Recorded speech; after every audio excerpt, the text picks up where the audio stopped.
ಗಾಂಧಿನಗರ ವಿಧಾನಸಭಾ ಕ್ಷೇತ್ರದ ದತ್ತಾತ್ರೇಯ ದೇವಸ್ಥಾನ ವಾರ್ಡಿನಲ್ಲಿ ಪ್ರಮುಖವಾಗಿ ಎದ್ದು ಕಾಣುವಂಥದ್ದು ರಸ್ತೆಗಳ ಸಮಸ್ಯೆ.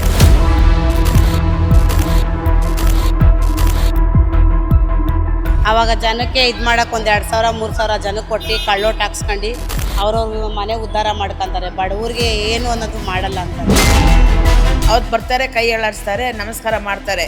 ಆಮೇಲೆ ಗೆದ್ದಿದ ತಕ್ಷಣ ನಾವು ನಮಸ್ಕಾರ ಮಾಡಿದ್ರೆ ನಾಯಿ ಕಳಿಸ್ತಾರೆ ಕಚ್ಚಿ ಸಾಯ್ಲಿ ಅಂತ. 1,200 ರೂಪಾಯಿ ಬರ್ತದೆ ಸರ್. ಈಗ 70 ವಯಸ್ಸು, ಯಾಕೆ ಸರ್ ಕಮ್ಮಿ ಬರ್ತದೆ ಸರ್ ನಮಗೆ ಅಂದಕ್ಕೆ, ಹೋಗಮ್ಮ ನಮ್ಮ ಏರಿಯಲ್ಲಿ ಮೆನ್ಯೂಸ್ನ ಕೇಳೋಗಮ್ಮ ಅಂದ್ಬಿಟ್ರು. ಜನರಲಿ ಏನೋ ದೊಡ್ಡದು ಹಾಸ್ಪಿಟ್ಲು, KC ಜನರಲ್ ಹಾಸ್ಪಿಟ್ಲು ಅಂದರೆ ತುಂಬ ಅಂತಾರೆ. ಲೋಕಲ್ ಗ್ಯಾಸ್ಟ್ರಿಕ್ ಮಾತ್ರ ಒಂದು ಸಿಗುತ್ತೆ ಅಷ್ಟೇ ಸರ್, ಇನ್ನೇನು ಸಿಗಲ್ಲ ಅಲ್ಲಿ. ಒಂದು ತಂದೆ ಸ್ಥಾನದಲ್ಲಿ ಬಂದು ನಿಂತ್ಕೊಳ್ಳೋಂಥ ಲೀಡ್ರ್ ಮಾಡಬೇಕು ಅಷ್ಟೇ. ಗೌರ್ಮೆಂಟ್ ಬಂದು ನಮ್ಗೆ ಏನು ಸುಖ ಇಲ್ಲ ಸರ್. ಈ ಸರಿ ಹಂಗಾರೆ ಓಟ್ ಹಾಕಲ್ಲ? ನಾವು ಹಾಕಲ್ಲ ಸರ್.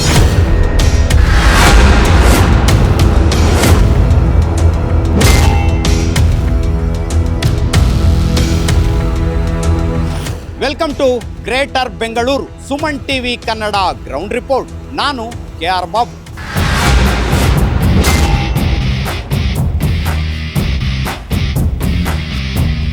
ಗಾಂಧಿನಗರ ವಿಧಾನಸಭಾ ಕ್ಷೇತ್ರದ ದತ್ತಾತ್ರೇಯ ದೇವಸ್ಥಾನ ವಾರ್ಡಿನಲ್ಲಿ ಪ್ರಮುಖವಾಗಿ ಎದ್ದು ಕಾಣುವಂಥದ್ದು ರಸ್ತೆಗಳ ಸಮಸ್ಯೆ. ಯಾಕೆ ಅಂದರೆ ಸಿಕ್ಕಾಪಟ್ಟೆ ಇಕ್ಕಟ್ಟಾದ ರಸ್ತೆಯಲ್ಲಿ ಜನ ಓಡಾಡೋದು ಕೂಡ ತುಂಬ ಕಷ್ಟ. ಇಂತಹ ರಸ್ತೆಯಲ್ಲಿ ಓಡಾಡೋದು ನಮಗೆ ಒಂದು ಶಾಪ ಅಂತಲೇ ಹೇಳ್ತಾ ಇದ್ದಾರೆ. ಅದು ಬಿಟ್ಟರೆ ಬೇರೆ ರೀತಿಯ ಸಮಸ್ಯೆಗಳು ಏನಿದ್ದಾವೆ ಅನ್ನುವಂಥದ್ದನ್ನು ಸ್ಥಳೀಯ ಮತದಾರರೊಬ್ಬರಿದ್ದಾರೆ, ಅವರನ್ನು ಮಾತಾಡಿಸೋಣ. ಸರ್ ನಮಸ್ತೆ, ಹೇಗಿದೆ ನಿಮ್ಮ ವಾರ್ಡ್ ಅಂತ? ಸರ್ ವಾರ್ಡ್ ಚೆನ್ನಾಗಿದೆ ಸರ್, ಶುದ್ಧವಾಗಿದೆ. ದಿನ ಕಸ ಎಲ್ಲ ತೆಗಿತಾರೆ, ನೀರು ಬಿಡ್ತಾರೆ, ನೀರು ಸಮಸ್ಯೆ ಏನಿಲ್ಲ, ಚೆನ್ನಾಗಿದೆ ಸರ್. ಮತ್ತೆ ಬೇರೆ ಏನೋ ಇದ್ದರೆ ಕಳೆದ ಹೇಳ್ತೀನಿ.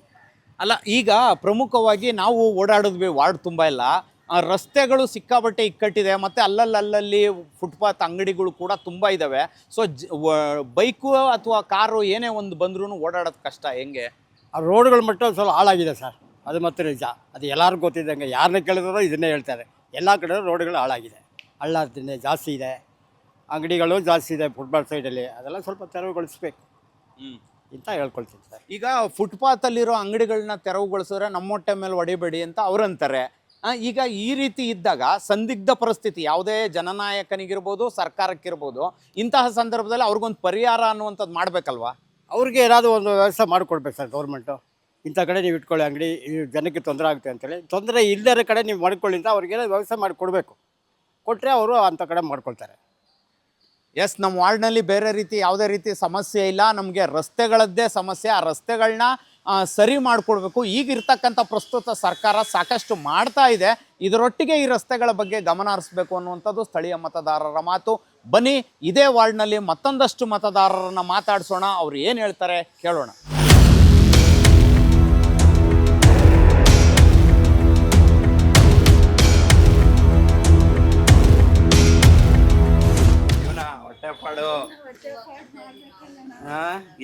ಹೆಂಗಿದೆ ಹೂ ಕಟ್ಟುವ ಬದುಕು? ಹೂವು ಕಟ್ಟುವ ಬದುಕು ಹೆಂಗಿದೆ ಅಂದರೆ ಕಷ್ಟ, ಏನು ಮಾಡೋದು? ಅಲ್ಲ, ಆ್ಯಕ್ಚುಲಿ ಏನು ಗೊತ್ತಾ, ಇಲ್ಲಿ ಈ ಭಾಗದಲ್ಲಿ ಜನ ಬದುಕು ನಡೆಸ್ಬೇಕು ಅಂದರೆ ಈ ರೀತಿ ಹೂ ಕಟ್ಟಬೇಕು. ಆಮೇಲೆ ಅವರೇ ಬೆಳೆ ಸೀಸನಲ್ಲಿ ಅವರೆಕಾಯಿ ಇಸಗಬೇಕು. ಈ ರೀತಿ ಅಂದರೆ 8th ಕ್ರಾಸ್ ಹತ್ರ ಇರೋದ್ರಿಂದ ಅಲ್ಲಿ ತಗೊಂಡೋಗಿ ವ್ಯಾಪಾರ ಮಾಡೋರು. ಹೆಂಗಿದೆ ಅಕ್ಕ ಜೀವನ? ಹೆಂಗೈತೆ ನಿಮ್ಮ ವಾರ್ಡು? ಹೆಂಗೈತೆ ಅಂದರೆ ಹಿಂಗೆ ಜೀವನ ಹೂವು ಕಟ್ಟಬೇಕು, ಜೀವನ ಮಾಡಬೇಕು, ಅದ್ರಲ್ಲಿ ಬರೋದ್ರಲ್ಲಿ ಏನೋ ಮಾಡ್ಕೋಬೇಕಲ್ಲ ಅಷ್ಟೇ. ಈ ಭಾಗದಲ್ಲಿ ಈಗ ನೀವೊಬ್ರು ಗೃಹಿಣಿ, ಇಲ್ಲೇ ನಿಮ್ಮ ಮನೆ ಕೂಡ ಇರೋದು, ನೀರು ಇದು ಎಲ್ಲ ಚೆನ್ನಾಗಿ ಬರ್ತಾಯ್ತಾ ಅಂತ? ಒಂದಿನ ಬಿಟ್ಟು ಒಂದಿನ ಬರುತ್ತಣ್ಣ. ನೀರಿಗೆ ಅಷ್ಟೊಂದು ಇದ್ದಿಲ್ಲ, ಒಂದಿನ ಬಿಟ್ಟು ಒಂದಿನ ಬರುತ್ತೆ. ಓಕೆ. ದತ್ತಾತ್ರೇಯ ವಾರ್ಡಿನಲ್ಲಿ ಪ್ರಮುಖವಾಗಿ ಇಲ್ಲಿ ಇರ್ತಕ್ಕಂತಹ ಏನು ಗೃಹಿಣಿಯರು ನಿತ್ಯ ಕೆಲಸ ಮಾಡಿಕೊಂಡೇ ಬದುಕು ಕಟ್ಟಿಕೊಳ್ಳುವಂಥ ಸ್ಥಿತಿ ಇದೆ. ತುಂಬ ಕಷ್ಟಪಟ್ಟು ಜೀವನವನ್ನು ಕಟ್ಕೋತಾ ಇದ್ದಾರೆ. ಈ ಹೂ ಕಟ್ಟುವಂಥದ್ದಿರ್ಬೋದು, ಹಾಗೆಯೇ ಈ ಅವರೇ ಕಾಯಿ ಸೀಸನ್ ಬಂದಾಗ ಇಸ್ಕಿದ ಬೇಳೆ ಅಂತ ಏನು ಮಾಡ್ತೀವಿ, ಅದನ್ನು ಕೂಡ ಇಲ್ಲಿ ಇಸ್ಕ್ಬಿಟ್ಟು ಅದನ್ನು ವ್ಯಾಪಾರಸ್ಥರಿಗೆ ಕೊಡುವಂಥ ಕೆಲಸವನ್ನು ಮಾಡ್ತಾರೆ. ನನ್ನೊಟ್ಟಿಗೆ ಹಿರಿಯರೊಬ್ರು ಇದ್ದಾರೆ, ಅಮ್ಮನ ಮಾತಾಡಿಸ್ತೀನಿ. ಅಮ್ಮ ನಮಸ್ಕಾರ.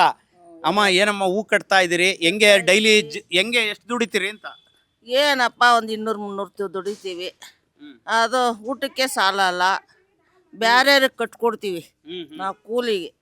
ನಮ್ಗೆ ಯಾರು ಕೆಲಸ ಕೊಡೋರು ಇಲ್ವಲ್ಲ. ಇದೇ ಕೆಲಸ ನಮಗೆ. ಅಲ್ಲ, ಈ ಭಾಗದಲ್ಲಿ ಬಹುತೇಕ ಹೂ ಕಟ್ಟಿದ್ರೇನೆ ಜೀವನ ಅನ್ನೋಂಥದ್ದು ಇದೆ ಅಲ್ವಾ? ಅದೇ ಅಷ್ಟೇ, ಜೀವನ ಕಟ್ಟಿದ್ರೆ ಉಂಟು, ಇಲ್ಲಾಂದ್ರೆ ಇಲ್ಲ, ಮನೆಯಾಗಿರ್ಬೇಕು ಅಷ್ಟೇ. ಅಲ್ಲ, ಈ ಹಿಂದೆ ಈ ಪೈಪ್ ಲೈನ್ ಅಥವಾ ಈ ದತ್ತಾತ್ರೇಯ ವಾರ್ಡ್ಗೆ ಜನ ಬರ್ಲಿಕ್ಕೆ ಎದುರ್ಕೊಳ್ತಾ ಇದ್ರು, ಈ ಹೆಣ್ಮಕ್ಳು ಓಡಾಡಕ್ಕೆ ಎದುರ್ಕೊಳ್ಳೋರು.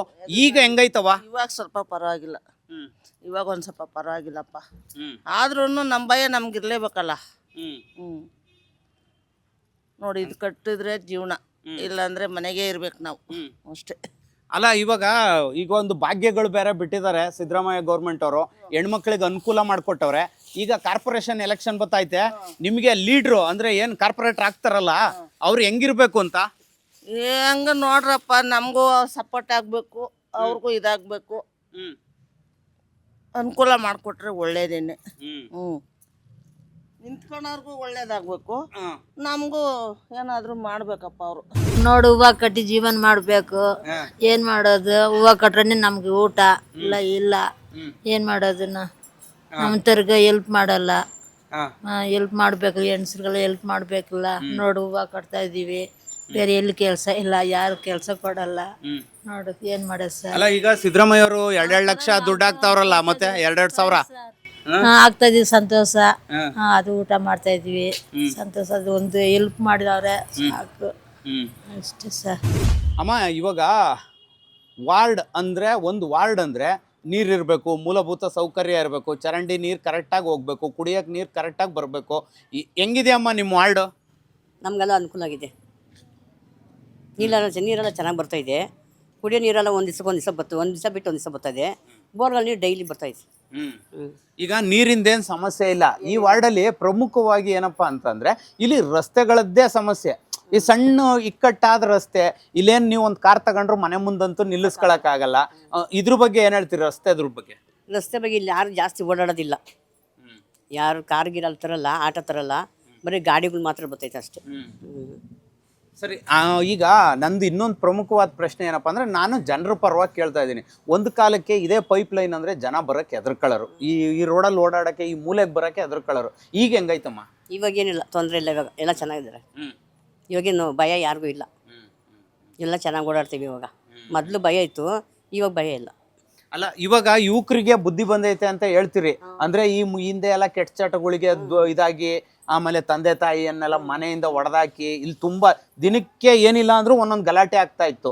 ಈಗ ಹೆಂಗಿದೆ ಅಂತ? ಇವಾಗಿಲ್ಲ, ಇವಾಗೆಲ್ಲ ಕರೆಕ್ಟಾಗಿದ್ದಾರೆ, ಏನು ತೊಂದರೆ ಇಲ್ಲ. ಈಗ ನಿಮಗೆ ಬರುವಂತ ಲೀಡ್ರು ಅಂದ್ರೆ, ಇವಾಗ ನೀವು ಓಟ್ ಹಾಕಕ್ ಹೋಗ್ತಿರಲ್ಲ, ಆ ಲೀಡ್ರು ಹೇಗಿರ್ಬೇಕು ಅಂದ್ರೆ, ಯಾವ ತರ ಸೇವೆ ಮಾಡ್ಬೇಕು ಜನಕ್ಕೆ ಅಂತ ನೀವು ಅಪೇಕ್ಷೆ ಪಡ್ತೀರಿ? ಅದೆಲ್ಲ ನನಗೆ ಗೊತ್ತಾಗಲ್ಲ.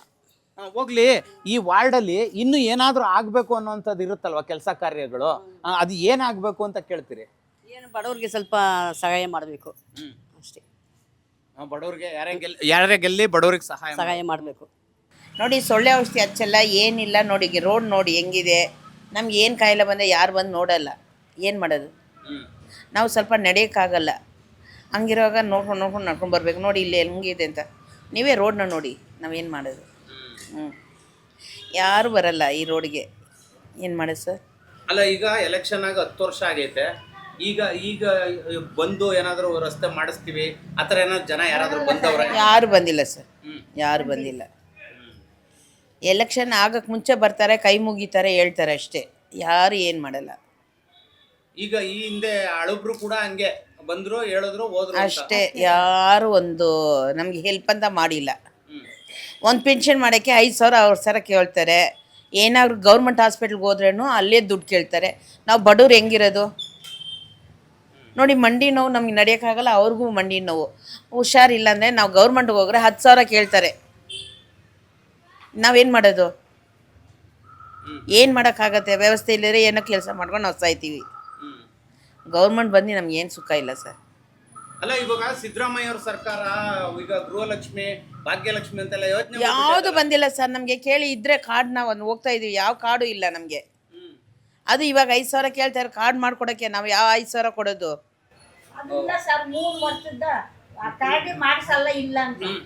ನಮ್ಗೆ ಯಾವುದು ಇಲ್ಲ ಸರ್, ಏನು ಸುಖ ಇಲ್ಲ. ನಮ್ಮಂಥ ಬಡವರು ದುಡಿಬೇಕು, ತಿನ್ನಬೇಕು, ಸಾಯ್ಬೇಕು ಅಷ್ಟೇ. ಯಾವ ಕಾಯಿಲೆ ಇದ್ರೂ ಯಾರು ಬಂದರೂ ನಮ್ಗೆ ₹1 ಹೆಲ್ಪ್ ಇಲ್ಲ. ಅವತ್ತು ಬರ್ತಾರೆ, ಕೈ ಅಲ್ಲಾಡಿಸ್ತಾರೆ, ನಮಸ್ಕಾರ ಮಾಡ್ತಾರೆ. ಆಮೇಲೆ ಗೆದ್ದಿದ ತಕ್ಷಣ ನಾವು ನಮಸ್ಕಾರ ಮಾಡಿದ್ರು ನಾಯಿ ಕಳಿಸ್ತಾರೆ ಕಚ್ಚಿ ಸಾಯ್ಲಿ ಅಂತ. ಯಾಕೆ ಹೋಗ್ತೀವಿ? ಏನು ಸುಖ ಇದೆ ನಮಗೆ? ಏನು ಸುಖ ಇಲ್ಲ ಸರ್ ಗೌರ್ಮೆಂಟಿಂದ. ಏನೋ ಈ ಥರ ಕೆಲಸ, ಕೂಲಿ ಕೆಲಸ ಮಾಡ್ಕೊಂಡು ಸಾಯ್ತೀವಿ ಅಷ್ಟೇ, ಬೇರೆ ಏನು ಸುಖ ಇಲ್ಲ. ಅಂದ್ರೆ ಇದು ಕೇವಲ ಒಂದೇ ಗೌರ್ಮೆಂಟಾ ಅಥವಾ ಯಾವ ಗೌರ್ಮೆಂಟ್ ಬಂದು? ಯಾವ ಗೌರ್ಮೆಂಟು ನಮ್ಗೆ ಸುಖ ಇಲ್ಲ. ಏನು ಮಾಡೋದು? ನಾವು ಏನಾದ್ರು ಕೆಲಸ ವಯಸ್ಸಲ್ಲಿ ಹೋಗಿ ಕೇಳಿದ್ರೇನು ನಿಮಗೆ ಅದಿಲ್ಲ, ಇದಿಲ್ಲ, ವಯಸ್ಸಿಲ್ಲ ಅಂತ ಎಲ್ಲ ರಿಜೆಕ್ಟ್ ಮಾಡಿ ಕಳಿಸ್ರು. ನಾವು 61 ವರ್ಷ ಆಯಿತು, ಎಲ್ಲಿ ಹೋಗಿ ಜಾಬ್ ಕೇಳಿದ್ರೂ ನಮ್ಗೆ ದುಡ್ಡು ಕೇಳ್ತಾರೆ. ಕೇಳಿ ಕೂಲಿ ಕೆಲಸ ಮಾಡಿನೇ ಸತ್ತಿರೋದು. ಇವಾಗ ಏನು ಸುಖ ಇಲ್ಲ. ಯಾವ ಗೌರ್ಮೆಂಟ್ ನಮ್ಗೆ ಸುಖ ಇಲ್ಲ, ಯಾವ ಹೆಲ್ಪು ಇಲ್ಲ. ಏನು ಮಾಡೋದು ನಾವು? ಈ ಥರ ಕೂಲಿ ಕೆಲಸ ಮಾಡ್ಕೊಂಡು ಸಾಯ್ತೀವಿ.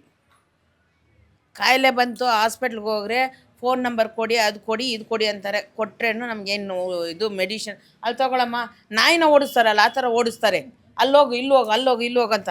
ನಾವು ಯಾಕೆ ಗೌರ್ಮೆಂಟ್ ಹಾಸ್ಪಿಟ್ಲ್ಗೆ ಹೋಗೋದು? ಗೌರ್ಮೆಂಟ್ ಬಂದು ಏನು ಸುಖ ಹೇಳಿ? ಒಂದು ಮೆಡಿಷನ್ಗೂ ನಾಯಿ ಬಗ್ಳಂಗೆ ಅಲ್ಲೋಗಮ್ಮ ಇಲ್ಲೋಗಮ್ಮ. ಡಾಕ್ಟ್ರುಗಳು ಕೇರ್ ಮಾಡೋದೇ ಇಲ್ಲ. ಇನ್ನೂ ಹೇಳಕ್ಕೆ ಮಾಡಿದ್ರೆ ಡಾಕ್ಟ್ರುಗಳು ಕೇರೇ ಮಾಡಲ್ಲ.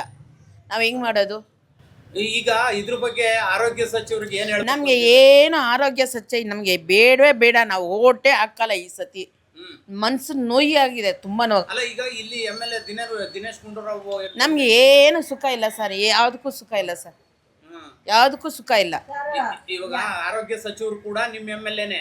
ಯಾರು ಕೊಟ್ಟಿಲ್ಲ ಸರ್. ನಮಗೆ ಕೊಟ್ಟಿದ್ರೆ ನಾವು ಎಲ್ಲ ಕಡೆ ಮಾತಾಡ್ತೀವಿ. ಕೊಟ್ಟಿದ್ರೆ ನಾವು ಮಾತಾಡ್ಬೋದು. ನಾವು ಇಸ್ಕೊಂಡಿಲ್ವಲ್ಲ. ನಮ್ಗೆ ಯಾವುದು ಸುಖ ಇಲ್ಲ, ಆರೋಗ್ಯ ಭಾಗ್ಯ ಇಲ್ಲ, ಯಾವ ಭಾಗ್ಯ ಇಲ್ಲ. ನಾವು ಕಷ್ಟಪಡಬೇಕು, ತಿನ್ನಬೇಕು, ಸಾಯ್ಬೇಕು ಅಷ್ಟೇ. ಅಲ್ಲ, ಇದ್ರ ಬಗ್ಗೆ ಈಗ ನಮ್ಗೆ ಈ ತರ ಆಗಿದೆ, ನಮ್ಗೆ ಮಂಡಿ ನೋವಿದೆ, ಏನಾದ್ರು ಸಹಾಯ ಮಾಡಿ ಅಂತ ನೀವು MLA ಏನಾದ್ರು ಕೇಳಿದ್ರ? ನಮ್ಮ ಕೈ ಸಿಗ್ತಾರೆ ಸರ್, ನಾವು ಕೇಳಕ ಯಾರು ಇಲ್ಲ. ನಾವೇ ದುಡಿಬೇಕು, ನಾವೇ ಸಾಯ್ಬೇಕು. MLA ಮನೆ ಇಲ್ಲಿದೆ ಅಂದರೆ ಅವ್ರು ಇಲ್ಲಮ್ಮ ಹೋಗಮ್ಮ ಅಂತಾರೆ. ಒಳಗಡೆ ಇದ್ರೇನು ನಮ್ಗೆ ಯಾರು ಬೇಡ ಸರ್. ಗೌರ್ಮೆಂಟೇ ನಮ್ಗೆ ಇಷ್ಟ ಇಲ್ಲ. ಗೌರ್ಮೆಂಟ್ ಈ ಸರಿ ಹಂಗಾರೆ ಓಟ್ ಹಾಕಲ್ಲ? ನಾವು ಹಾಕಲ್ಲ ಸರ್. ನಮ್ಗೆ ಬೇಡವೇ ಬೇಡ ಗೌರ್ಮೆಂಟ್. ಏನಕ್ಕೆ? ಏನು ನಮಗೆ ಏನಿದೆ ಹೇಳಿ, ನೀವು ಹೇಳಿ. ಏನು ಪೊಲೀಸಿಂದ ನಮ್ಗೆ ಆ ಥರ ಇದೆಯಾ? ಗೌರ್ಮೆಂಟಿಂದ ಏನಿದೆ? ₹1 ರೋಡ್ ಇದೆಯಾ? ಯಾವುದಕ್ಕೂ ನಮ್ಗೆ ಸುಖ ಇಲ್ಲ. ನಮ್ಗೆ ಯಾಕೆ ಓಟ್ ಹಾಕಬೇಕು ಹೇಳಿ? ಬರೋಗಿ ಹೇಳ್ತಾರೆ ನಿಮ್ಗೆ ಅದು ಮಾಡ್ತೀವಿ, ಇದು ಮಾಡ್ತೀವಿ, ನಿಮ್ಮ ಗೌರ್ಮೆಂಟಲ್ಲಿ ಹೆಸರಿದೆ ಒಳ್ಳೇದಂತ. ಗೌರ್ಮೆಂಟಿಂದ ನಮ್ಗೆ ಏನು ಸುಖ ಇಲ್ಲ ಸರ್. ಅಮ್ಮ, ಏನು ಹೇಳ್ತೀರಿ ವಾರ್ಡ್ ಬಗ್ಗೆ? ಹೆಂಗಿದೆ ವಾರ್ಡ್? ಹೆಂಗನ ಇರಲಿ ಸರ್, ಯಾರನ್ನ ಬಂದೋಗ್ಲಿ ನಾವು ಓಟ್ ಹಾಕ್ತೀವಿ. ನಾವು ಹಾಕ್ದಿರಿದ್ರೆ ಸತ್ತು ಕೂಟ ಬದುಕಿದಂಗಿಲ್ಲ. ಯಾರನ್ನ ಬಂದೋಗ್ಲಿ ಹಾಕ್ತೀವಿ ಸರ್, ಅಷ್ಟೇ. ಇವಾಗ ಗೆದ್ದ ಮೇಲೆ, ಈಗ ಗೆಲ್ಲೋಕ್ ಮುಂಚೆ ಒಂಥರ ಇರ್ತಾರೆ, ಗೆದ್ದ ಮೇಲೆ ಒಂಥರ ಆಗ್ತಾರೆ. ನಿಮ್ಗೆ ಅನುಭವ ಆಗಿದೆ ಆ ಥರ? ಆಗಿದೆ ಸರ್. ಏನು ಸುಖ ಇಲ್ಲ. ಹ್ಯಾಂಡಿಕ್ಯಾಪು ನನಗೆ 5,000 ಪಿಂಚಣಿ ಬರಲ್ಲ ಸರ್. ಇವಾಗ ₹600 ಬರ್ತಾಯಿತ್ತೆ. ಮೊನ್ನೆ ಹೋಗಿ ಎಲ್ಲೆಲ್ಲೋ ಬರ್ದಾಕಿ ₹1,200 ಬರ್ತಾರೆ ಸರ್. ಈಗ 70 ವಯಸ್ಸು. ಮಗ ಇಲ್ಲ, ಮಗ ಸತ್ತೋದ. ಗಂಡ ಇಲ್ಲ, ಮಗ ಇಲ್ಲ, ಹೆಣ್ಣು ಯಾರಿಲ್ಲ, ಒಬ್ಬನೇ ಮಗ ಸತ್ತೋದ. ಈಗ ಹಿಂಗೆ ನಾವು ಮಾಡಿ ಜೀವನ ಮಾಡ್ಕೊಂತೀವಿ ಸರ್. ಹಿಂಗೆ ಮಾಡಿ ಜೀವನ ಮಾಡ್ಕೊಂತೀವಿ. ಅಲ್ಲ, ಇವಾಗ ಸರ್ಕಾರ ಬಡವ್ರಿಗೆ ಅಂತಾನೆ ಈ BPL ಕಾರ್ಡು ಈ ಥರ ಎಲ್ಲ ಮಾಡೈತಲ್ಲ, ತಾಂಡಿಲ್ವಾ ನೀವು? BPL ಕಾರ್ಡ್ ಮಾಡಿದವ. ಆ BPL ಕಾರ್ಡು ನನ್ನ ಮಗ ಮೊಮ್ಮಗ ಎಲ್ಲಿ ವಯಸ್ಸಾಗಿ ಸೈನ್ ಹಾಕಲ್ಲ ಅಂದ ತೆಗೆದ್ಬಿಟ್ರು. ಇವಾಗ 1 ವರ್ಷದ ನೋಡ್ತೀವಿ ಮಾಡಲ್ಲ. ಹೊಸ ಕಾರ್ಡೇ ಮಾಡಲ್ಲ ಅಂತಾರೆ. ಮಾಡಲ್ಲ, ಕೊಡಲ್ಲ ಸರ್. ಅಲ್ಲ, ಮತ್ತೆ ಬಡವ್ರು ಎಲ್ಲಿಗೂ ಹೋಗ್ಬೇಕು ಅಂತ ಈ ರೀತಿ ಕಾರ್ಡ್ ಮಾಡಿಕೊಡ್ಲಿಲ್ಲ ಅಂದ್ರೆ ನಾವು ಎಲ್ಲನೋ ಹೋಗ್ರಿ ನಾವೇನು ಮಾಡೋವು? ಹೋಗಿ ಮುನ್ಸಿಪಲ್ನ ಕೇಳು, MLನ ಕೇಳು ಅಂತಾರೆ. ನಾವು ಎಲ್ಲೋಗಿ ಕೇಳ ಸರ್, ನಾವು ಅವ್ರನ್ನ ಹೇಳಿ. ಹಾಂ, ಇಷ್ಟೇ. ಅಲ್ಲ, ಇವಾಗ MLA ಕೇಳು ಅಂತ ಅಂದಾಗ ಅಕಸ್ಮಾತ್ ಏನಾದರೂ ಯಾವಾಗಾದರೂ MLA ಭೇಟಿ ಮಾಡುವಂಥದ್ದು ಆ ಥರ ಏನಾದ್ರು ಪ್ರಯತ್ನ ಮಾಡಿದ್ರಾ ಅಂತ? ಮಾಡಿದ್ರು ಕೂಡ ನಮ್ಗೆ ಚಿಕ್ಕಲ್ಲ ಸರ್, ಚಿಕ್ಕದಿಲ್ಲ. ಸದ್ ಒಳಗಿದ್ರು ಕೂಡ ಯಾರೋ ಬಂದ್ರಂದ್ರೆ ಇಲ್ಲಂದು ಹೇಳ್ಬಿಟ್ಟು ಹೋಗಿ ಕಳಿಸ್ತಾರೆ. ನಾವೇನು ಸರ್ ಮಾಡವ ಹೇಳು? ಅಲ್ಲ, ಇವಾಗ ಓಟ್ ಹಾಕಕ್ಕೆ ಇಲ್ಲಿ ರೌಂಡ್ಸ್ ಬರ್ತಾರಲ್ವಾ, ಅವಾಗ ಮಾತಾಡ್ಬೇಕು ನೀವು? ಹೇಳ್ತೀವಿ, ನಿಮ್ಗೆಲ್ಲ ಅನುಕೂಲ ಮಾಡಿಕೊಡ್ತೀನಮ್ಮ. ನೀವು ಸತ್ತರು ಕೂಡ ಒಂದು ಮೇಲೆ ತಂದು ಹಾಕ್ತೀವಿ ಅಮ್ಮ ಅಂತಾರೆ ಗುಂಡೂರಾವು. ಹ್ಞೂ ಸರ್, ಅದೆಲ್ಲ ಹೇಳ್ತಾರೆ. ಏನು ಮಾಡೋದ? ಹಾಂ, ಇವಾಗ ಗುಂಡೂರಾವೇ ಆರೋಗ್ಯ ಸಚಿವರು, ನಿಮ್ಮ ಕಾಲು ಹಿಂಗೆ ಆಗೈತೆ, ಇದಕ್ಕೇನಾದರೂ ಒಂದು ಪರಿಹಾರ ಕೇಳ್ಬೇಕು. ಅದರಲ್ಲೂ ನಿಮ್ಮ ಏರಿಯಾ MLA, ನಿಮ್ಮ ವಾರ್ಡ್ಗೆ MLA ಅವರೇನೆ. ಸೊ ಏನಾದ್ರು ಕೇಳಿದ್ರಾ ಹೆಂಗೆ ಅಂತ? ಕೇಳಲ್ಲ ಸರ್, ಅದೆಲ್ಲ ಕೇಳಲ್ಲ. ಹೋಗಿ ಕಾಸು ಮಾಡಂದ್ರು.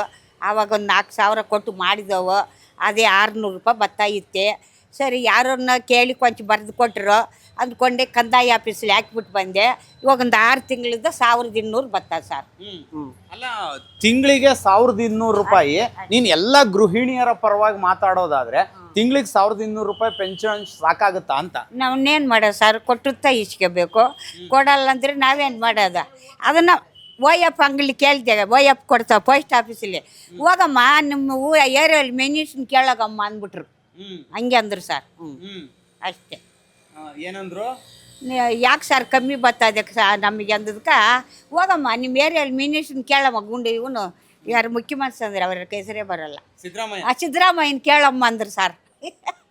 ಆಫೀಸಲ್ಲಿ ಸಿದ್ದರಾಮಯ್ಯನ ಹೋಗಿ ಕೇಳ್ಕೊ ಅಂದ್ರ? ಈಗ ನಿಮ್ಮ ಶಾಸಕರನ್ನ ಏನು ಕೇಳಿಲ್ಲ ನೀವು ಇವಾಗ? ಸರಿ ಆಯ್ತು. ಈಗ ಇನ್ನು ನಿಮ್ಮ ವಾರ್ಡಿನ ಕತೆಗೆ ಬರೋದಾದ್ರೆ ನೀರು ಎಲ್ಲ ಬಿಡ್ತಾ ಇದಾರೆ ಹೆಂಗೆ ಅಂತ? ನೀರೆಲ್ಲ ಬಿಡ್ತಾರೆ, ಇವಾಗ ಬೋರ್ ಹಾಕ್ಯವ್ರೆ ಬಿಡ್ತಾರೆ ಸರ್. ಸುಳ್ಳೆಲ್ಲ ಹೇಳ್ಬೋದು. ಕಾಂಗ್ರೆಸ್ ಅಂದ್ರೆ ನಮಗೇನು ಬೇಡ ಸರ್, ನಮ್ಮ ಏರಿಯಾಗೆ ಬೋರ್ ಹಾಕಂದವು ಹಾಕಿದ್ರು ಸಾಯಂಕಾಲ ಬಿಡ್ತಾರೆ ಸರ್. ಇವಾಗ ಚೆನ್ನಾಗಿ ಮಾಡ್ತಾ ಇದ್ದಾರೆ. ಅಲ್ಲ, ಇವಾಗ ಎಲೆಕ್ಷನ್ಸ್ ಎಲ್ಲ ನಡೆದಿಲ್ಲ ಏನು? ಹೌದು, ಈಗ ಎಲೆಕ್ಷನ್ ಬರ್ತಾ ಇತ್ತು. ಹೆಂಗಿರ್ಬೇಕು ನಿಮ್ ಲೀಡ್ರು? ಸ್ಟ್ರಾಂಗ್. ಅಲ್ಲ, ಎಂತ ನಾಯಕ ಬೇಕು ಅಂತ? ಎಂಥವಂತೆಲ್ಲ ಒಟ್ಟಿನಲ್ಲಿ ಒಳ್ಳೇದು ಮಾಡಬೇಕು ಅಷ್ಟೇ. ಜನರಿಗೆ ಒಳ್ಳೇದು ಮಾಡಬೇಕು. ಹೌದು. ಈಗ ಈ ವಾರ್ಡಲ್ಲಿ ತುಂಬಾ ರಸ್ತೆಗಳ ಸಮಸ್ಯೆ ಐತೆ. ಜನ ಅಂತೂ, ಈ ವಯಸ್ಸಾದವರಂತೂ ಓಡಾಡಕ್ಕಾಗಲ್ಲ. ಇದ್ರ ಬಗ್ಗೆ ಏನ್ ಹೇಳ್ತೀರಿ? ಏನು ಮಾಡೋಕೆ, ಇರೋ ಜಾಗದಲ್ಲಿ ಅಡ್ಜಸ್ಟ್ ಮಾಡ್ಕೊಂಡು ಹೋಗ್ಬೇಕು. ಇನ್ನು ದೊಡ್ಡದು ಬೇಕು ಅಂತ ದೊಡ್ಡದು ಮಾಡೋಕ್ಕಾಗಿಲ್ಲ ಆ ಜಾಗ. ಇರೋದ್ರಲ್ಲಿ ಸ್ವಲ್ಪ ಅಡ್ಜಸ್ಟ್ ಮಾಡ್ಕೊಂಡು ಸ್ವಲ್ಪ ಕ್ಲೀನ್ ಮಾಡ್ಕೊಂಡು ಹೋಗ್ಬೇಕು ಅಷ್ಟೇ. ಸೊ ಈ ಹಿಂದೆನೆ ಮೊದಲೇ ಪ್ಲಾನಿಂಗ್ ಇಲ್ದಲೆ ಕಟ್ಟಿರೋದಕ್ಕೆ ಈ ತರ ಆಗಿದೆ. ಒಂದು ಪ್ಲಾನಿಂಗ್ ಇದ್ದಿದ್ರೆ ಇಷ್ಟು ಸಣ್ಣಕ್ಕೆ ಇಷ್ಟು ಬಾಳ್ತಿರ್ಲಿಲ್ಲ. ಹೌದು, ಕರೆಕ್ಟ್. ಅದು ಕರೆಕ್ಟ್. ಅವಾಗ ಎಲ್ಲಿತ್ತು ಪ್ಲಾನ್ ಅಂತ ಸುಮ್ಮನೆ ಅವ್ರವ್ರ ಜಾಗ ಕಟ್ಕೊಂಡಿದ್ದಾರೆ ಅಷ್ಟೇ. ಹೌದು. ಸರಿ, ನೀರಿಂದೆಲ್ಲ ಪರವಾಗಿಲ್ವಾ? ಬರ್ತಾ ಇದೆ, ಬರ್ತಾ ಇದೆ. ನೀರೆಲ್ಲ ಏನ್ ಸಮಸ್ಯೆ ಈಗ? ಈ ಹಿಂದೆ ಈ ಏರಿಯಾಗೆ ಬರೋಕ್ಕೆಲ್ಲ ಜನ ಎದುರ್ಕೊಳ್ಳೋರು. ನೀವು ಇಲ್ಲಿ ಹಿರಿಕರು. ಈಗ ಹೆಂಗೈತೆ? ಅವಾಗೂ ಈಗೂ ಹೆಂಗೈತೆ? ಅವಾಗ ಒಂದು ಇತ್ತು ಅಂದರೆ ಇವಾಗೇನಂತ ಭಯ ಇಲ್ಲ. ಇವಾಗ ನೋಡಿದ್ರೆ ಆರಾಮ ಇರ್ಬೋದು.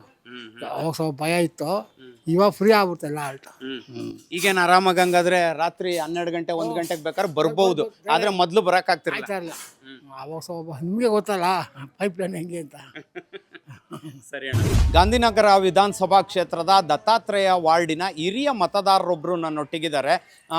ಅವರನ್ನು ಮಾತಾಡ್ಸೋಣ. ಹೇಗಿದೆ ವಾರ್ಡಿನ ಸಮಸ್ಯೆ ಕೇಳೋಣ. ಅಣ್ಣ, ಹೇಗಿದೆ ವಾರ್ಡ್? ಏನಾಗಬೇಕು ಅಂತಿದ್ದೀರಿ? ಈಗ ಆಗಬೇಕು. ರೋಡೆಲ್ಲ ಚರಂಡಿ ಮೋರಿ ಎಲ್ಲ ಒಂದು ಸ್ವಲ್ಪ ಕೆಲಸ ಇದೆ, ಮಾಡಬೇಕು. ಅದೆಲ್ಲ ಆಗಲಿಲ್ಲ. ನೋಡ್ಬೇಕು ಏನು ಕಾರ್ಪೊರೇಷನ್ ಎಲೆಕ್ಷನ್ ಎಲ್ಲ ಅದು ಮಾಡ್ತಾರೆ, ಹೆಂಗೆ ಮಾಡ್ತಾರೆ ನೋಡಬೇಕು.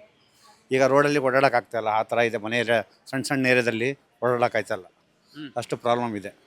ಆ್ಯಕ್ಚುಲಿ ದತ್ತಾತ್ರೇಯ ವಾರ್ಡ್ ಅನ್ನುವಂಥದ್ದೇ ಇದು ಪ್ಲಾನಿಂಗ್ ಇಲ್ದಲೇ ಇರೋವಂಥ ವಾರ್ಡು. ಈಗ ಒಂದೊಂದು ಸಂಧಿಗಳಲ್ಲೂ ಕೂಡ ಮುಖ್ಯ ಮನೆ ಬಾಗಿಲು ಇದ್ದಾವೆ. ಸೊ ಇಲ್ಲಿ ಇರ್ತಕ್ಕಂಥ ಪ್ರಮುಖವಾದ ಸಮಸ್ಯೆಗಳ ಬಗ್ಗೆ ಹೇಳೋದಾದ್ರೆ ಏನು ಸಮಸ್ಯೆ? ಅದೇ ರೋಡನ್ನೇ ಪ್ರಾಬ್ಲಮ್ ಸರ್. ಈಗ ಚಿಕ್ಕ ರೋಡು, ಗಾಡಿಗಳು ಹೋಗೋಕ್ಕಾಗಲ್ಲ, ಬರೋಕ್ಕಾಗಲ್ಲ. ಹಳ್ಳ ಗುಂಡಿಗಳು ಹೊಡಿತಾರೆ, ಓಪನ್ ಮಾಡಿ ಎಷ್ಟು ದಿನ ಆದರೂ ಕಾಂಕ್ರೀಟ್ ಹಾಕಲ್ಲ, ರೋಡ್ ಆಗಲ್ಲ. ಈಗ 4-5 ವರ್ಷ ಆಯಿತು ರೋಡ್ ಒಳಗೆ ಕಿತ್ತಾಕಿ, ಸರಿ ಆಗಿಲ್ಲ ಕೆಲವು ಏರಿಯಾಗಳಲ್ಲಿ.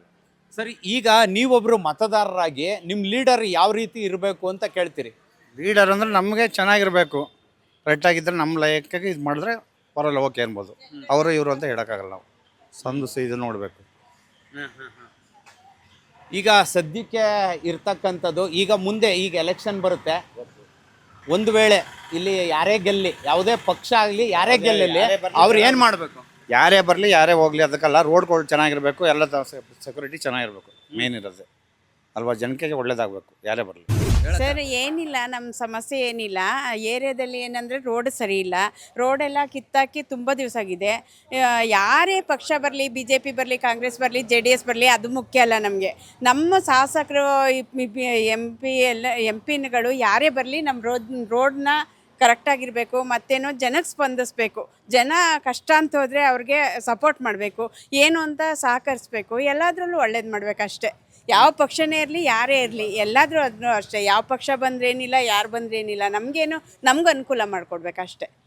ಇವಾಗ ದತ್ತಾತ್ರೇಯ ವಾರ್ಡಲ್ಲಿ ಪ್ರಮುಖವಾಗಿ ಏನಪ್ಪ ಅಂತಂದರೆ, ಆಸ್ಪತ್ರೆ ಅನ್ನುವಂಥದ್ದು ಇದ್ರೂ ಕೂಡ ಅಲ್ಲೇನು ಯಾರು ಹೋಗ್ತಾ ಇಲ್ಲ, ಸ್ಪಂದಿಸ್ತಾ ಇಲ್ಲ. ಅದ್ರ ಬಗ್ಗೆ ಆಸ್ಪತ್ರೆದ ಬಗ್ಗೆ ಹೇಳ್ತೀನಿ ಸರ್. ನಾವು KC ಜನರಲ್ ಹಾಸ್ಪಿಟ್ಲ್ ಇದೆ, ಆದರೆ ಅದು ಇದೆ, ಯಾವ ರೋಗಿಗಳಿಗೂ ಸಪೋರ್ಟ್ ಇಲ್ಲ. ಮತ್ತೇನು ಅಂದರೆ ಅಲ್ಲಿ ಏನು ಮೆಡಿಷನ್ ಸಿಗಲ್ಲ, ಎಲ್ಲ ಹೊರಗಡೆಗೆ ಬರ್ಕೊಡ್ತಾರೆ. ಯಾವುದಕ್ಕೂ ಅಲ್ಲಿ ಏನು ಸುಮ್ಮನೆ ಇದೆ ಅಷ್ಟೇ. ಜನರಲಿ ಏನೋ ದೊಡ್ಡದು ಹಾಸ್ಪಿಟ್ಲು KC ಜನರಲ್ ಹಾಸ್ಪಿಟ್ಲು ಅಂದರೆ ತುಂಬ ಅಂತಾರೆ, ಆದರೆ ಅಲ್ಲಿ ಯಾವ ಅನುಕೂಲನೂ ಇಲ್ಲ. ಬಡವ್ರು ಹೋದ್ರೆ ಅಲ್ಲಿ ಸಪೋರ್ಟ್ ಇಲ್ಲ, ಯಾವುದು ಮೆಡಿಷನ್ ಸಿಗಲ್ಲ, ಏನೇ ಕೇಳಿದರೂ ಹೊರಗಡೆ ಬರ್ಕೊಡ್ತಾರೆ. ಒಂದು ಅಲ್ಲಿ ಏನಂದರೆ ನಾರ್ಮಲ್ ಆಗಿ ಏನಂದರೆ ಇದು ಒಂದು BP ಟ್ಯಾಬ್ಲೆಟ್ಸು ಯಾವುದೇ ಆಗಲಿ ಟ್ಯಾಬ್ಲೆಟ್ಸ್ಗಳು ಸಿಗಲ್ಲ. ಮತ್ತೇನು ಅಂದರೆ ಮೆಡಿಷನ್ ಎಲ್ಲ ಏನಾದರೂ ಒಂದು 5 ರೂಪಾಯಿ ಮೆಡಿಷನ್ ಆದರೂ ಹೊರಗಡೆ ಬರ್ಕೊಡ್ತಾರೆ. ಮತ್ತು ಅಲ್ಲಿ ಏನು ಸಿಗುತ್ತೆ ಅಂದರೆ ಗ್ಯಾಸ್ಟ್ರಿಕ್ ಮಾತ್ರೆ, ಅದು ಲೋಕಲ್ ಗ್ಯಾಸ್ಟ್ರಿಕ್ ಮಾತ್ರೆ ಒಂದು ಸಿಗುತ್ತೆ ಅಷ್ಟೇ ಸರ್, ಇನ್ನೇನು ಸಿಗಲ್ಲ ಅಲ್ಲಿ. ಎಲ್ಲ ಸಪೋರ್ಟ್ ಏನಿಲ್ಲ. ಅಲ್ಲಿ ನಾವು KC ಜನರಲ್ ಅಂದರೆ ದೊಡ್ಡ ಹಾಸ್ಪಿಟ್ಲು ಅಂತ ಎಲ್ಲೆಲ್ಲಿಂದ ನಾವು ಬರ್ತಾರೆ ಸರ್, ಯಾವುದಿಲ್ಲ. ಮತ್ತು ಇನ್ನೂ ಒಂದು ಏನು ಗೊತ್ತಾ, ಅಲ್ಲಿ ಎಲ್ಲ ಲೇಬರ್ಸ್ ಇರೋರೆಲ್ಲವ ಏನಾದರೂ ದುಡ್ಡು ಅಂತಾರೆ ಹೊರತು ಯಾರಿಗೂ ಸ್ಪಂದಿಸಲ್ಲ ಸರ್, ಯಾವುದು ಸಪೋರ್ಟ್ ಇಲ್ಲ ಸರ್. ಅಲ್ಲಿ ಮೆಡಿಕಲ್ ಆಗಲಿ ಯಾವುದಾಗಲಿ ಏನೂ ಇಲ್ಲ ಸರ್. ಈಗ ವಾರ್ಡ್ಗೊಂದು ಪ್ರಾಥಮಿಕ ಆರೋಗ್ಯ ಕೇಂದ್ರ ಅಂತ ಇರುತ್ತೆ. ಸೊ ಆ ಪ್ರಾಥಮಿಕ ಆರೋಗ್ಯ ಕೇಂದ್ರವನ್ನೇ ಸರಿಯಾಗಿ ಮಾಡಿಬಿಟ್ರೆ ಇಲ್ಲಿ ಇರ್ತಕ್ಕಂಥ ಬಡ ಕೂಲಿ ಕಾರ್ಮಿಕರೇ ಬದುಕ್ತಾ ಇರೋದು ದತ್ತಾತ್ರೇಯ ವಾರ್ಡಲ್ಲಿ. ಇದಕ್ಕೆ ಏನು ಹೇಳ್ತೀರಿ ಸರ್? ಇಲ್ಲಿ ತುಂಬ ಜನ ಕೂಲಿ ಮಾಡ್ಕೊಂಡೇ ಇರೋದು, ಬರೀ ಹೂವು ವ್ಯಾಪಾರಗಳು, ನಮ್ಮ ಥರ ಚಿಕ್ಕ ಪುಟ್ಟ ಇದರಲ್ಲಿ ವ್ಯಾಪಾರಗಳು ಅಷ್ಟೇ ಸರಿ. ನಾವು ಏನಂದರೆ ಇವತ್ತು ದುಡಿಬೇಕು, ಮನೆ ಕೆಲಸ ಮಾಡಿ ತಿನ್ನಬೇಕೇ ಹೊರತು ನಮ್ಗೆ ಯಾವುದೂ ಅನುಕೂಲ ಇಲ್ಲ, ನಮಗೆ ಇರೋಕ್ಕೆ ಮನೆ ಇಲ್ಲ, ಏನೂ ಇಲ್ಲ. ನಮ್ಮ ಕನ್ನಡಿಗರಿಗಂತೂ ಇಲ್ಲೇನೂ ಇಲ್ಲ ಸರ್. ಹೊರಗಡೆಯಿಂದ ಬಂದವರು ದಿಲ್ದಾರಾಗಿದ್ದಾರೆ, ಆದರೆ ನಮ್ಮ ಕನ್ನಡದವ್ರಿಗೆ ಇಲ್ಲೇನೂ ಇಲ್ಲ ಸರ್, ಯಾವ ಸಪೋರ್ಟು ಇಲ್ಲ ಸರ್. ನಮ್ಮ ಕನ್ನಡದವರು ಹೊರಗಡೆಯವರಾಗಿದ್ದಾರೆ, ಹೊರಗಡೆ ಬಂದವ್ರು ಕನ್ನಡಿಗರಾಗಿದ್ದಾರೆ ಅಷ್ಟೇ ಸರ್.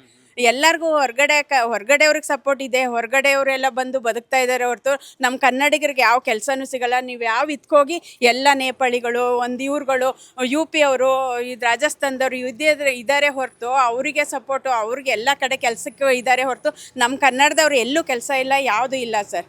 ಈಗ ದತ್ತಾತ್ರೇಯ ವಾರ್ಡಲ್ಲಿ ಏನಿದಾರಲ್ಲ, ಇಲ್ಲೂ ಕೂಡ ಸಾಕಷ್ಟು ಹೊರಗಿನಿಂದ ಬಂದಿರತಕ್ಕಂಥವ್ರೆ ಇದ್ದಾರೆ ಸರ್. 85-75% ಹೊರಗಡೆಯಿಂದ ಬಂದಿರೋರು ಇರೋದು. ನಮ್ಮ ಕನ್ನಡಿಗರು ಇಲ್ಲಿ ಹುಡುಕ್ಬೇಕು ಸರ್, ದುರ್ಬಿ ಹಾಕಿ ಹುಡುಕ್ಬೇಕು, ಆ ಥರ ಇದೆ ಸರ್. ಇಲ್ಲಿ ಯಾರೂ ಇಲ್ಲ, ನಮ್ಮ ಕನ್ನಡಿಗರ ಸಪೋರ್ಟು ಇಲ್ಲ, ನಮ್ಮ ಕನ್ನಡಿಗರ ಕೆಲಸನೂ ಇಲ್ಲ. ಯಾವ ಡಿಪಾರ್ಟ್ಮೆಂಟ್ಗೆ ಹೋಗಿ, ಯಾವ ಇದಕ್ಕೋಗಿ, ಯಾವ ಇದ್ರದ್ದು ಎಲ್ಲ ನೇಪಾಳಿಗಳು, ಎಲ್ಲ ಇವ್ರುಗಳು ಹೊರಗಡೆಯವರು ಇದ್ದಾರೆ ಹೊರತು ನಮ್ಮ ಕನ್ನಡಿಗರು ಹೋದ್ರೂ ಕೆಲಸನೂ ಕೊಡಲ್ಲ. ಸರಿ, ಈಗ 10 ವರ್ಷ ಆಗೈತೆ GBI ಎಲೆಕ್ಷನ್ ಆಗಿ, ಅಂದರೆ ಪಾಲಿಕೆ ಎಲೆಕ್ಷನ್ ಆಗಿ. ಈಗ ಏನು ಮಾಜಿ ಸದಸ್ಯರು ಇದ್ದಾರೆ, ಸತ್ಯನಾರಾಯಣ ಅವರು ಇದ್ದಾರೆ, ಅವರೇ ಅದೇ ಲಾಸ್ಟು. ಅದಾದಮೇಲೆ ಎಲೆಕ್ಷನ್ ಆಗಿಲ್ಲ. ಈಗ ಎಲೆಕ್ಷನ್ ಆದರೆ ನಿಮ್ಮ ಲೀಡ್ರು ಯಾವ ರೀತಿ ಇರಬೇಕು? ಅದೇ ಹೇಳಿದ್ದೀನಲ್ಲ ಸರ್, ನಮ್ಮ ಲೀಡ್ರ್ ಯಾವ ಥರ ಇರಬೇಕು ಅಂದರೆ, ನಾನು ಹೇಳಬೇಕು ಅಂದರೆ ನಮ್ಮ ಮೋದಿ ಥರ ಇರಬೇಕು ಸರ್. ಮೋದಿ ಅವರು ನಮ್ಮ ದೇಶಕ್ಕೆ ಯಾವ ಥರ ಮಾಡ್ತಾ ಇದ್ದಾರೆ ಆ ಥರ ಒಬ್ಬ ಅಧಿಕಾರಿಗಳು ಬರಬೇಕು ಅಂತ ನಾನು ಕೇಳ್ಕೊತೀನಿ ಅಷ್ಟೇ. ಎಲ್ಲ ಚೆನ್ನಾಗಿ ಮಾಡಿದ್ದಾರೆ, ನಮಗೆಲ್ಲ ಒಂದು ಅನುಕೂಲ ಮಾಡಿದ್ದಾರೆ. ನಮ್ಮ ಏರಿಯಾದಲ್ಲಿ ಒಂದು ಸಮುದಾಯ ಭವನ ಕಟ್ಕೊಡ್ತಾ ಇದ್ದಾರೆ. ಬೇಕಾದ್ರೆ ನೀವು ಸೀದಾ ಹಿಂಗೆ ಹೋಗಿ ಲಾಸ್ಟಲ್ಲಿ ಕಟ್ಕೊಡ್ತಿದ್ದಾರೆ. ಇನ್ನೇನು ಸರ್, ನಮ್ಗೆ ಇನ್ನೇನು ಬೇಕು? ನೀರಿನ ಸೌಲಭ್ಯ 24 hours ನೀರಿನ ಸೌಲಭ್ಯ ಇದೆ, ಕರೆಂಟು ಎಲ್ಲ ಚೆನ್ನಾಗಿದೆ. ನಮಗೆ ಫ್ರೀ ಕರೆಂಟ್ ಮಾಡಿಕೊಟ್ಟಿದ್ದಾರೆ. ನಮ್ಮ ತಾಯಿಯವ್ರಿಗೆ ತಿಂಗಳ 2-2 ಸಾವಿರ ಕಾಸು ಬರುತ್ತೆ. ಇನ್ನೇನು ಬೇಕು ಸರ್ ಕಾಂಗ್ರೆಸ್ಸಿಂದ? ಇನ್ನೇನು ಬೇಕು ಹೇಳಿ ಸರ್? ಜನಗಳಿಗೆ ಎಲ್ಲ ವ್ಯವಸ್ಥೆ ಮಾಡಿಕೊಟ್ಟಿದ್ದಾರೆ. ಇವಾಗ ಬಹುತೇಕ ದತ್ತಾತ್ರೇಯ ವಾರ್ಡ್ ಅಂದರೆ ಒಂದು ಟೈಮ್ಗೆ ಈ ಪೈಪ್ಲೈನ್ ಇರ್ಬೋದು, ಒಂದು ಟೈಮ್ಗೆ ಸ್ವಲ್ಪ ಭಯದ ವಾತಾವರಣ ಇತ್ತು. ಇವಾಗ ಪ್ರಮುಖವಾಗಿ ಅಂಥದ್ದು ಏನೂ ಇಲ್ವಾ? ಎಲ್ಲ ಯೂತ್ ಆಗಿ ನೀವೇನು ಹೇಳ್ತೀರಿ ಅಂತ? ಆ ಥರ ಆ್ಯಕ್ಟಿವಿಟಿ ಏನಿಲ್ಲ ಸರ್. ಇವಾಗ ಅರ್ಧ ರಾತ್ರಿಲೂ ಓಡಾಡ್ಬೋದು, ಏನು ತೊಂದರೆ ಇಲ್ಲ, ಹಂಗಿದೆ, ಚೆನ್ನಾಗಿದೆ ಸರ್, ಏನು ತೊಂದರೆ ಇಲ್ಲ. ಇವಾಗ ಪ್ರಮುಖವಾಗಿ ಈಗ ಒಂದು ವೇಳೆ ಈಗ ಚುನಾವಣೆಗಳು ಬರ್ತಾ ಇದ್ದಾವೆ ಅಂತ ನಿಮ್ಮ ಲೀಡ್ರ್ ಹೆಂಗಿರ್ಬೇಕು ಸರ್? ಈಗ ಇಲ್ಲಿ ಬರುವಂಥ ಯಾರೇ ಕಾರ್ಪೊರೇಟರ್ ಆಗಿ ಆಯ್ಕೆ ಆಗಲಿ, ಪಕ್ಷಾತೀತವಾಗಿ ಹೇಳೋದಾದರೆ ಆ ಲೀಡ್ರ್ ಹೇಗಿರಬೇಕು ಸರ್? ಈಗ ನೋಡಿ ಸರ್, ನಮ್ಮ ವಾರ್ಡಲ್ಲಿ 80% 90% ಬಡವರೇ ಇರೋದು ಸರ್. ಆಯ್ತಾ? ಶ್ರೀಮಂತರು ಯಾರಿಲ್ಲ ಇಲ್ಲಿ, ಎಲ್ಲ ಬಡವರೇನೆ. ಅವ್ರಿಗೆಲ್ಲ ಒಳ್ಳೇದು ಮಾಡೋವಂಥ ಲೀಡ್ರ್ ಬಂದರೆ ನಮ್ಗೆ ಅದೇ ಬೇಕಾದ್ರೆ, ಇನ್ನೇನು ಬೇಡ ನಮಗೆ.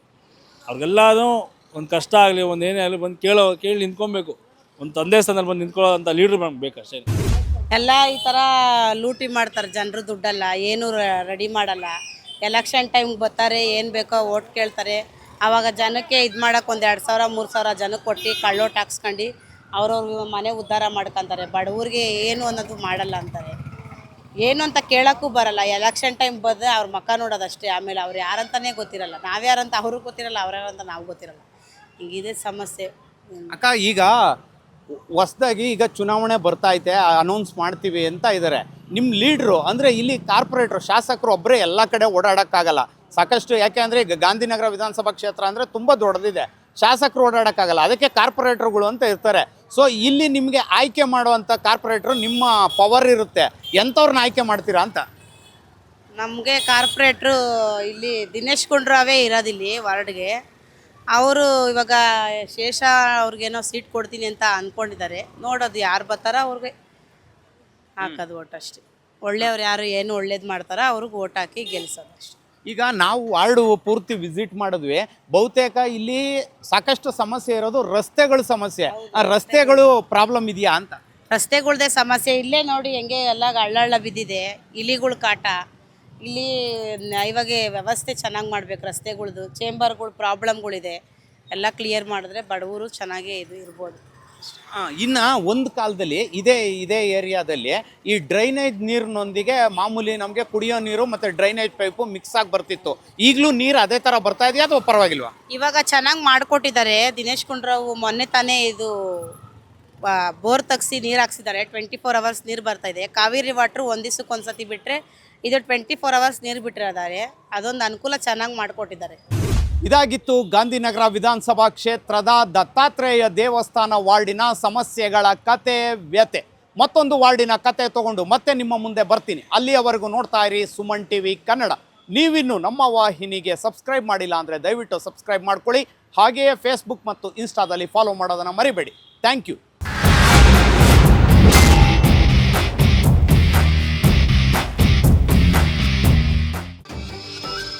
ಸುಮನ್ ಟಿವಿ ಕನ್ನಡದಲ್ಲಿ ಜಾಹೀರಾತು ನೀಡಲು ಸಂಪರ್ಕಿಸಿ 9686376663.